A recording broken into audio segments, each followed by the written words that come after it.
¿Por qué es tan difícil independizarse en América Latina? Si yo quisiera independizarme económicamente al 100% no podría, o sea, no me alcanzaría para vivir. Son muy pocos los trabajos a medio tiempo y siendo estudiantes hay que sacar tiempo para todo. Las rentas son muy altas, lo que pagan es muy poquito. Conseguir un lugar donde quedarse es complicado, es caro. Los pocos trabajos que hay, los sueldos son muy bajos.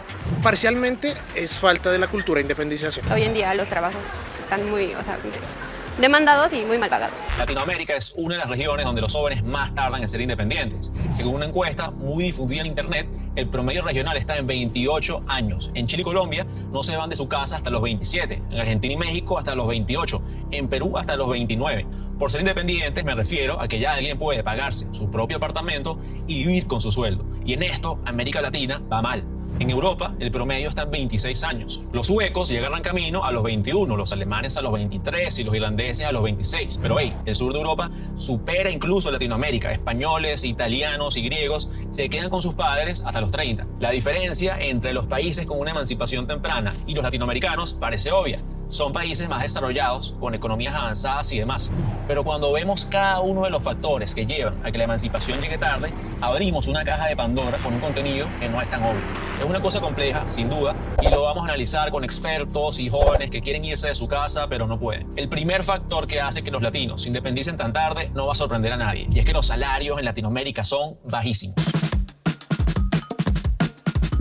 Los números no mienten, vamos a verlos. En Colombia, el salario mínimo equivale al cambio a unos $290 al mes. Y un apartamento o una habitación en Bogotá cuesta $220. En México, el mínimo está en $410. Y el promedio del arriendo de una habitación en la Ciudad de México en unos $277. Es muy difícil vivir con la plata que te sobra con un arriendo así. La pregunta que yo me hago aquí es ¿por qué los salarios son tan bajos? Alguien que sabe más que yo nos habla más sobre el tema. La América Latina está sumida en una trampa de lento crecimiento, desigualdad y pobreza de tiempo atrás, de la cual hay que salir, y no solamente subiendo el salario mínimo. Es necesario, pero hay que hacer muchas más cosas para tener una agenda de desarrollo con trabajo digno. Todo eso se suma a un modelo de desarrollo que América Latina ha privilegiado en función del bajo costo, en vez de la innovación, en vez de la especialización hacia mayor tecnología, modernización del equipo, el capital, etc. Hemos estado compitiendo con bajos salarios. ¿Cómo te vas a ir de la casa de tus padres si solo recibes un salario mínimo?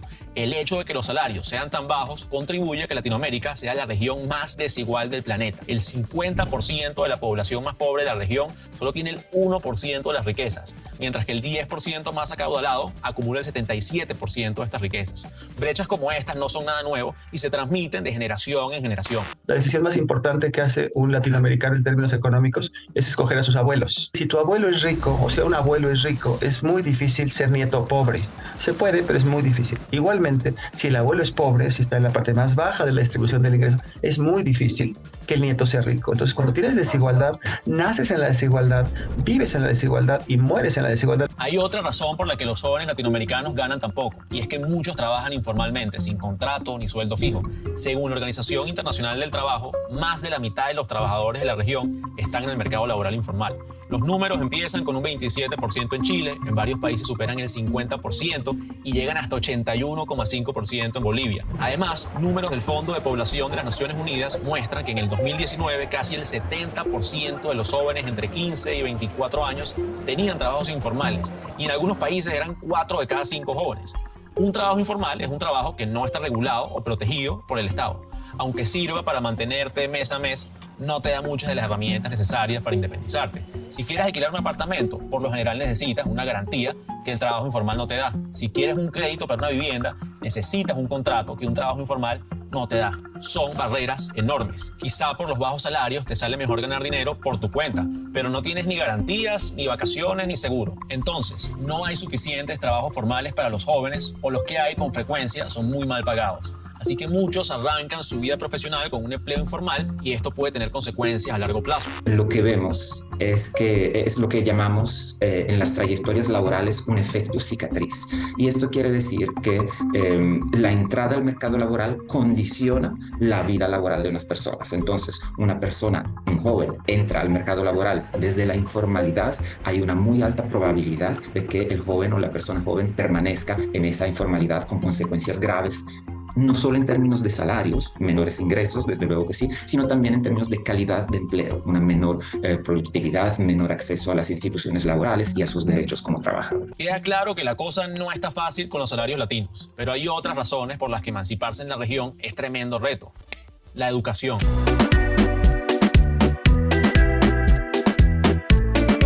La cantidad de plata que los gobiernos latinoamericanos invierten en educación es muy baja.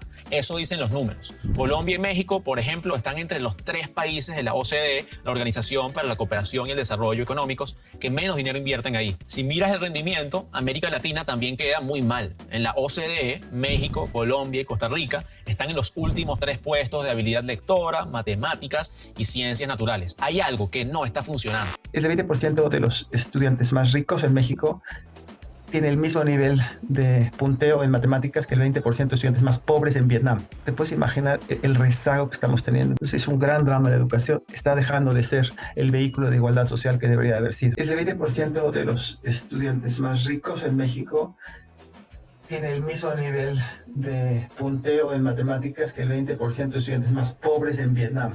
Te puedes imaginar el rezago que estamos teniendo. Entonces es un gran drama la educación. Está dejando de ser el vehículo de igualdad social que debería haber sido. Hay temas que hay que afrontar con los hijos, se quiera o no. Eso sí, con mucho tacto, pero hay que afrontarlos. Hijo mío, tu madre y yo habíamos pensado que, bueno, a lo mejor va siendo hora de que vayas pensando en buscar un empleo. ¿Qué se me pasa, papá? Que ahora tengo 50. En lo que busco, encuentro, tal, no sé qué, me pongo en 52. ¿Sabes? Me espero a los 55 y me pillo la anticipada.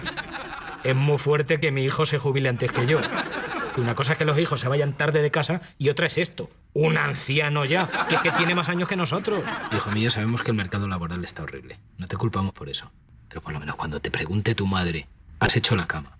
¿Qué le respondiste el otro día? Estoy a punto, pero que no la hice, papá. Estaba en ese momento, pues, pensando, hay que hacer la cama, y tanto agobio tenía. Claro, se le está metiendo demasiada presión a los hijos y al final les revienta la cabeza. Si es que a lo mejor no estamos obrando ni bien. ¿Qué ha pasado el trabajo en la fábrica? Pues nada, papá, que fui para allá y me dice un señor que había allí, el encargado.